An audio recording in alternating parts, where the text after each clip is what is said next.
चुनावी जुमला है। भाई ये लोग जुमलेबाजी अपनी बताए ना। यहाँ पे लोकसभा का चुनाव हो रहा है तो ये लोग मैनिफेस्टो निकाल रहे हैं विधानसभा के चुनाव का। इनमें से कौन बनने जा रहा है भैया प्रधानमंत्री? क्या इनकी पार्टी राष्ट्रीय स्तर की पार्टी है? कितने विधायक हैं इन लोग के देश भर में, या कितने सांसद हैं इन लोग के देश भर में? भाई बोलने में क्या जाता? आप 1 करोड़ क्या, आप 140 करोड़ की आबादी में 150 करोड़ लोगों को नौकरी दे दीजिए, बोलने में क्या जाता? नमस्कार, आप देख रहे हैं देश वन न्यूज और मैं हूं प्रीति आपके साथ। बीजेपी की तरफ से संकल्प पत्र की घोषणा हो चुकी है। जी हां, उनके मैनिफेस्टो यानी कि संकल्प पत्र को जनता के बीच जारी कर दिया गया है, जिसके बाद तमाम विपक्षी दल नेताओं के बयान आ रहे हैं। वे इस संकल्प पत्र को जुमला बता रहे हैं। तो वहीं इस पर एलजेपीआर अध्यक्ष चिराग पासवान का कहना है कि इस संकल्प पत्र में जितनी बातें की गई हैं उन्हें आने वाले समय में पूरा किया जाएगा। आइए पहले उनके बयानों को सुनते हैं। प्रधानमंत्री जी का होना मोदी की गारंटी को पूरा करने की गारंटी है।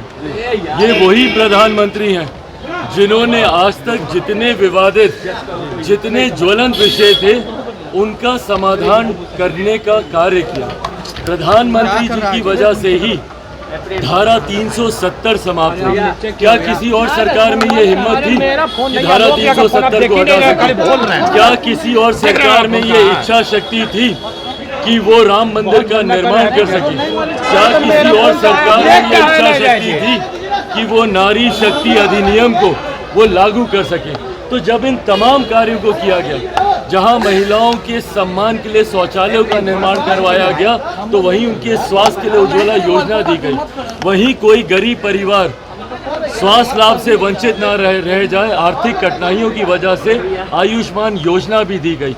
तो इन तमाम विषयों ने जहां जनता का विश्वास प्रधानमंत्री जी के प्रति बढ़ाया, वहीं मोदी की गारंटी पर लोगों की उम्मीदें बढ़ी हैं। तो ये जो संकल्प पत्र आया है, ये वो विश्वास है जिसको आने वाले 5 सालों में पूरा किया जाए। इंडी गठबंधन के नेता कह रहे हैं कि चुनावी जुमला है। भाई ये लोग जुमलेबाजी अपनी बताए ना।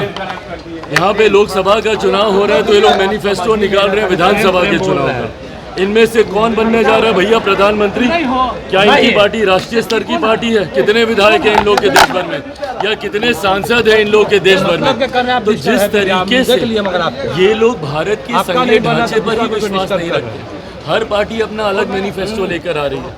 कोई साझा न्यूनतम कार्यक्रम का इन लोगों ने जिक्र नहीं किया। कांग्रेस अलग लेकर आ रही है तो राजद अलग लेकर आ रही है। और 1 करोड़ की बात कर रहे हैं। कैसे जनरेट करेंगे ये लोग रोजगार, कैसे रेवेन्यू जनरेट करेंगे, कैसे जॉब अपॉर्चुनिटीज क्रिएट करेंगे, इसका जिक्र भी कहीं पे नहीं किया गया।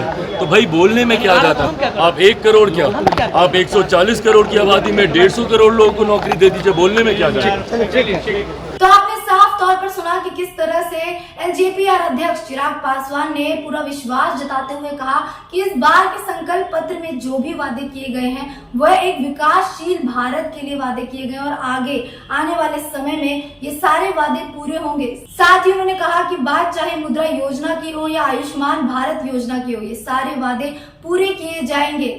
साथ ही उनसे जब पूछा गया कि विपक्षी दल के नेता इस संकल्प पत्र को एक जुमला बता रहे हैं, तो उन्होंने तंज कसते हुए कहा कि पहले विपक्षी दल के नेता अपना मैनिफेस्टो यानी घोषणा पत्र, जो कि कल ही आरजेडी की तरफ से परिवर्तन पत्र के रूप में जारी किया गया है, उन्होंने तंज कसते हुए कहा है कि पहले वो अपना पत्र देखें। जो वादे उन्होंने किए हैं वे किसी भी तरीके से जमीनी तौर पर पूरे होने वाले नहीं है। अब आने वाले समय में देखना होगा कि जो वादे इस बार किए गए हैं संकल्प पत्र में, क्या वो पूरे होते हैं। अगर जनता चुनकर के केंद्र में इनकी सरकार को लाती है तो क्या ये वादे पूरे किए जाते हैं? जहां विपक्षी दल के नेता तमाम सवाल उठा रहे हैं संकल्प पत्र पे, तो अब देखना होगा कि आगे क्या कुछ नतीजे निकल कर आते हैं। ऐसी तमाम खबरों के लिए आप बने रहें देश वन न्यूज के साथ। धन्यवाद।